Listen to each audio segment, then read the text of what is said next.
तू आजपासून आमच्या घरी कामाला अजिबात यायचं नाही. का हो साहेब? तू माझ्या बायकोचे कान भरवायलेस म्हणून माझी बायको मला रोज भांडण करायले. एवढंच नाही, गल्लीतल्या सगळ्या बायकांच्या इकडच्या चुगल्या तिकडे करायलेस.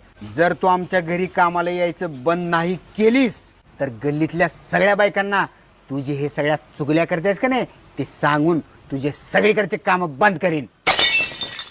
असं वय? मी पण कच्ची खिलाडी नाही साहेब.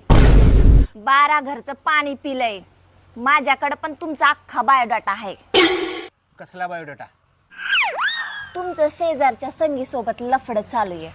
एवढंच नाही, तिच्या सासू सोबत पण लफडं चाललंय तुमचं. तुम्ही तर त्या गल्लीतल्या भाजीवाल्या बाईला पण नाही सोडलं, तिच्या सोबत पण तुमचं लफडं चाललंय. आणि हेच नाही, मॅडमची ती मैत्रीण दररोज येऊन बसती नाही का, तिच्यासाठी तुम्ही ती